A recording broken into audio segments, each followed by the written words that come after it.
Howdy. How goes tonight, boy? The moon is down. I have not yet heard the clock. And she goes down at 12. I take this later, sir. Hold. Take my sword.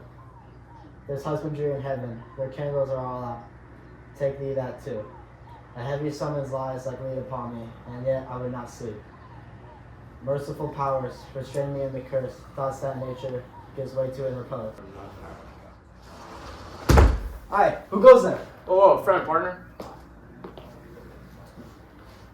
What sir not yet at rest? The king's in bed. He hath been in unusual pleasure, and set forth great largest to your offices.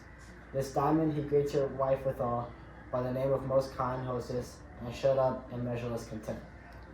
Being unprepared, our will become to the servant, which defect, which else should free have wrought. All's well. I dreamt last night of the three weird sisters. To you they have showed some truth. I think not of them, yet when we can entreat an hour to serve, we would spend it with some words upon that business, if you would grant the time. At your kindest leisure. If you shall cleave to my consent, when 'tis it shall make honor for you. So I lose none in seeking to augment it, but still keep my bosom franchise and allegiance clear. I shall be counseled. Good. Propose the while. Thanks, sir. The like to you.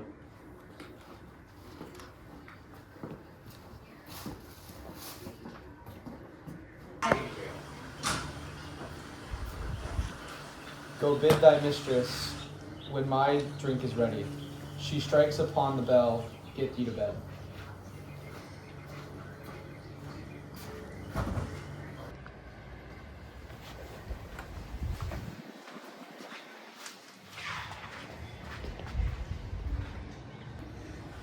Is this a dagger which I see before me, the handle toward my hand? Come, let me clutch thee. I have thee not, and yet I see thee still. Art thou not fatal vision, sensible to feeling, to sight, or art thou but a dagger to the mind, a false creation, proceeding from the heat-oppressed brain? I see thee yet in form as palpable as this which now I draw. Thou marshal me the way that I was going, and such an instrument I was to use. My eyes are made the fool's oath other senses, or else worth all the rest. I see thee still, and on thy blade, and dungeon gouts of blood, which was not so before. There's no such thing. It is the bloody business which informs thus to mine eyes.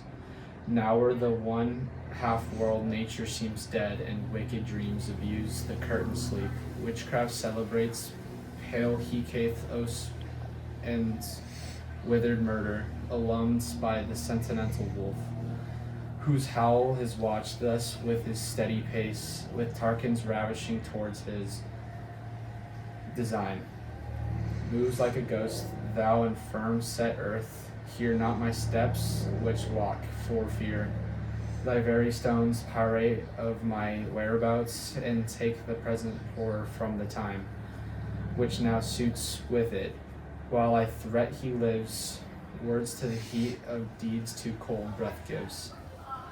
I go, and it is done. The bell invites me. Hear it not, Duncan, for it is a knell that summons thee to heaven or hell.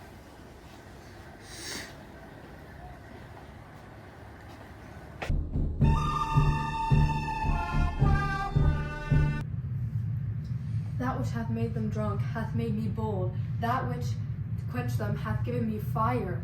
Hark, peace! It was the owl that shrieked, the fatal bellman which gives the sternest a good night.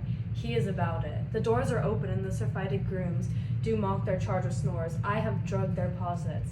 The death and nature do contend about them, whether they live or die. Who's there? What ho?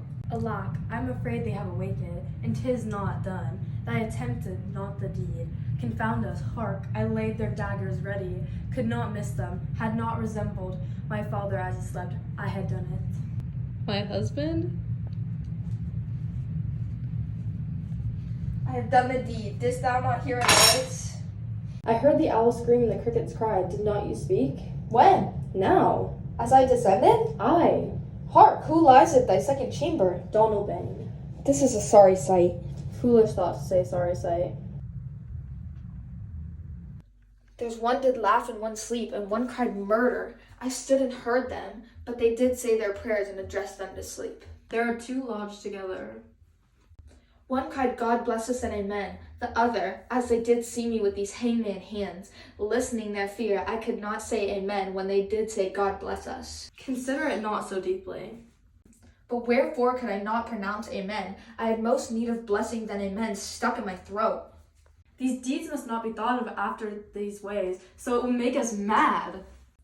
Methought I heard a voice cry, sleep no more. Macbeth does murder sleep, the innocent sleep, the sleep that knits up the raveled sleeve of care. The death of each day's life, sore labor's bath. Balm of her mind's great nature's second course, chief nourisher's life's feast. What do you mean? Still it cried, sleep no more, to all the house. Glamis hath murdered sleep, and therefore Cawdor shall sleep no more. Macbeth shall sleep no more.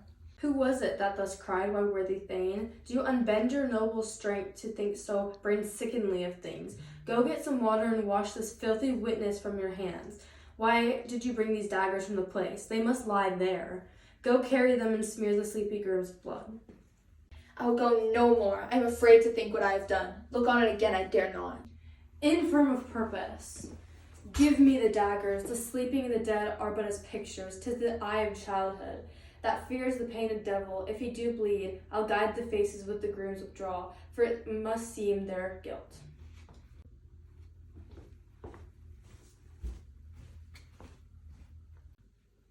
Whence is that? Knocking? How is it with me? Every noise appalls me. What hands are here? Ha, they pluck out mine eyes. With all great Neptune's oceans wash this blood clean from my hands? No, this my hand will rather the multitudinous seas incarnate, making the green one red. My hands are of your color, but I shame to wear a heart so white. I hear a knocking. At the south entry, retire we to our chamber. A little water clears us of this deed. How easy is it then? Your constancy hath left you unattended. Hark, more knocking. Get your nightgown. Let's occasion call us, and show us to be our watchers, but not lost so poorly in our thoughts.